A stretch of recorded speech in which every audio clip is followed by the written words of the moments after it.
वालेकुम, my name is Mohammad Ali Raza and welcome to my YouTube channel first year second year chemistry. तो आज हम जो डिस्कस करेंगे फर्स्ट ईयर केमिस्ट्री का थर्ड चैप्टर का जो टॉपिक सेकंड है वो है जी प्रॉपर्टीज ऑफ लिक्विड। ठीक होता है, ये बहुत ही इंपॉर्टेंट टॉपिक है। तो स्टार्ट करते हैं। सबसे पहले जो हेडिंग है जी वो है जी don't have definite shape but volume. कहता है कि जो लिक्विड है इनका कोई फिक्स वॉल्यूम, इनका जो फिक्स शेप नहीं होती लेकिन फिक्स वॉल्यूम होता है। वो किस तरह? अब लेट्स सपोज जिस तरह कोई वाटर है, अब उसको बोतल में डालेंगे तो उसकी शेप बोतल की टाइप बन जाती है। अगर उसको किसी और वेसल में डालेंगे, बलून में डालें तो उसकी शेप उस तरह हो जाती है। तो मतलब क्या है कि इसकी शेप फिक्स नहीं है। लेकिन अगर कोई 1 लीटर पानी है तो उसको चाहे बोतल में डालें, चाहे किसी और वेसल में डालें, किसी और बर्तन में डालें, तो वो 1 लीटर ही रहेगा।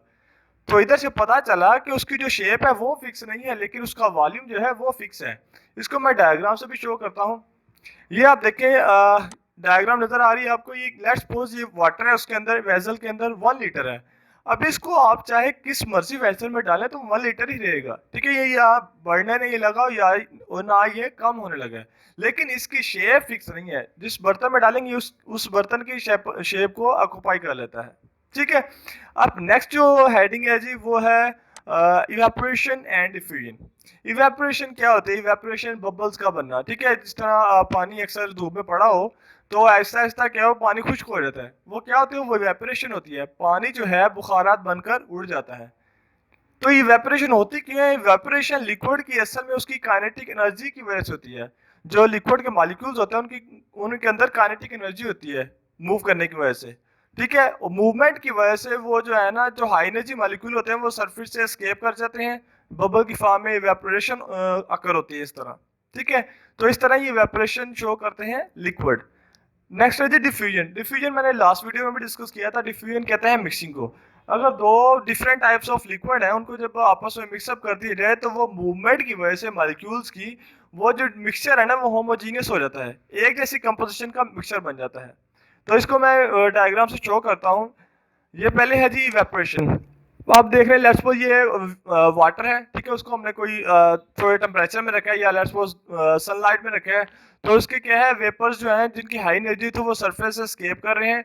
तो इस तरह क्या है, इवेपोरेशन हो रही है। ये इवेपोरेशन उन मॉलिक्यूल्स की ये वेपरेशन उनके मॉलिक्यूल्स की काइनेटिक एनर्जी की वजह से प्रोसेस हो रहा है इवेपोरेशन का। ठीक है, तो ये था वेपरेशन। अब नेक्स्ट है जी डिफ्यूजन। डिफ्यूजन एक मिक्सिंग का प्रोसेस कहते हैं। लेट्स सपोज एक वेसल आपके पास ये है, उसके अंदर ये मॉलिक्यूल्स हैं।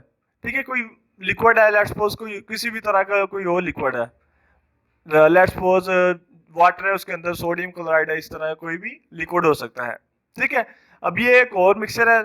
अब इन दोनों का जब आपस में इसको मैं इसके अंदर ऐड करूं या इसको मैं इसके अंदर ऐड करूं तो ये एक मिक्सचर बन जाता है। तो उसके मॉलिक्यूल्स जो है ना आप मूव करते हैं आपस में काइनेटिक एनर्जी की वजह से, वो आपस में एक जो मिक्सचर है वो होमोजीनियस हो जाता है। ठीक है, जिसकी कंपोजिशन सेम हो जाती है ओवरऑल। तो ये होती है डिफ्यूजन, जिसको दूसरे वर्ड्स में मिक्सिंग भी कहते हैं। अब नेक्स्ट है जी डेंसिटी। ये एक मोस्ट इंपॉर्टेंट प्रॉपर्टी है लिक्विड की जो कि डेंसिटी कहलाती है। डेंसिटी जो है ना इसको आप इस तरह डिफाइन कर सकते हैं, it is the ratio of mass to volume is called density. ठीक है, mass to volume is called density. ये आप देख रहे हैं, इसका फॉर्मूला होता है density is equal to mass by volume. और इसका जो यूनिट होता है ना, मास है किलोग्राम और नीचे वॉल्यूम जो है मीटर क्यूब। तो क्या यूनिट बन जाएगा? किलोग्राम पर मेट्रिक क्यूब।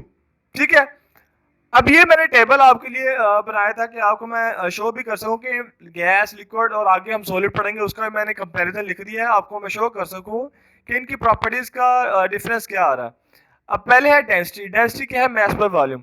अब गैस का जो मास है वो थोड़ा होता है, इसकी मतलब गैस जो हल्की होती है इसलिए इसको जो डेंसिटी है वो लो है। अब लिक्विड का एज कम्पेयर टू गैस जो है मास ज्यादा होता है तो इसलिए उसकी डेंसिटी ज्यादा है, और सॉलिड का मास सबसे ज्यादा तो उसकी डेंसिटी हाईएस्ट है। ठीक है, अब इसी तरह आगे स्पेसिस हैं। स्पेसिस जो गैस के मॉलिक्यूल्स में ना जो डिस्टेंस है एक दूसरे मॉलिक्यूल के दरमियान बहुत ज्यादा होता है। तो इसलिए स्पेसिस जो है ना गैस में ज्यादा है और लिक्विड में उससे कम है और सॉलिड में बहुत ही कम होती हैं। ठीक है, क्योंकि वो जो मॉलिक्यूल्स होते हैं एक दूसरे के साथ पैक फॉर्म में होते हैं तो उनमें स्पेसिस नहीं होती। ठीक है, अब नेक्स्ट है जी फोर्सेज ऑफ अट्रैक्शन। अब इस स्पेसिस की बेस पर हम फोर्सेज ऑफ अट्रैक्शन को डिफाइन कर सकते हैं। क्योंकि गैसेस के मॉलिक्यूल्स एक दूसरे से बहुत डिस्टेंस पर होते हैं तो इसलिए फोर्सेस ऑफ अट्रैक्शन बहुत वीक होती हैं। और एज कम्पेयर टू जो है ना गैसेस लिक्विड में स्पेसिस कम होती है तो उसमें जो फोर्सेस हैं वो स्ट्रांग होती हैं। और फिर इन दोनों को कंपेयर करें अगर सॉलिड से तो उसमें तो स्पेसिस निगलिजिबल होती है, मतलब ना होने के बराबर हैं। तो उनमें इसी वजह से फोर्सेस ऑफ अट्रैक्शन सबसे ज्यादा स्ट्रांग होती हैं। ठीक है, अब नेक्स्ट क्या है जी, स्पेसिस। स्पेसिस मैंने आपसे डिस्कस कर लिया है कि स्पेसिस जो है गैसेस में ज्यादा, उसके बाद लिक्विड, फिर उसके बाद सॉलिड में। उसके बाद इंटरमॉलिक्यूलर फोर्सेस हैं। इंटरमॉलिक्यूलर फोर्सेस गैसेस में वीक, लिक्विड में स्ट्रांग और सॉलिड में सबसे स्ट्रांग। नेक्स्ट है जी लिक्विड को चेंज करना सॉलिड में। अब लिक्विड को सॉलिड में चेंज करना तो वो कैसे कर सकते हैं? लिक्विड के जो मॉलिक्यूल है ना उनके पास काइनेटिक एनर्जी होती है। अब वो काइनेटिक एनर्जी क्यों होती है? इस चीज के पास है ना तो वो उसकी वेलोसिटी की वजह से होती है, क्योंकि काइनेटिक एनर्जी का फॉर्मूला होता है 1/2 mv²। मैस कांस्टेंट है तो काइनेटिक एनर्जी जो है वो वेलोसिटी की वजह से है। अगर कोई चीज जितनी तेज मूव कर रही है उसकी काइनेटिक एनर्जी उतनी ज्यादा होगी। ठीक है, तो मैंने समझाने का मतलब ये है कि लिक्विड के पास, लिक्विड के मॉलिक्यूल के पास अगर काइनेटिक एनर्जी है तो उसका मतलब है उनकी मूवमेंट की वजह से उनके पास काइनेटिक एनर्जी है। तो हमने उनके मॉलिक्यूल्स की काइनेटिक एनर्जी को कम करना है। काइनेटिक एनर्जी को कम करेंगे तो जो मॉलिक्यूल्स हैं आराम से बैठेंगे, एक दूसरे के पास पास हो जाएंगे, डिस्टेंस कम हो जाएगा। तो स्पेसिस जब निग्जिबल हो जाएंगे तो उस वक्त क्या है, लिक्विड सॉलिड में चेंज हो जाएगा।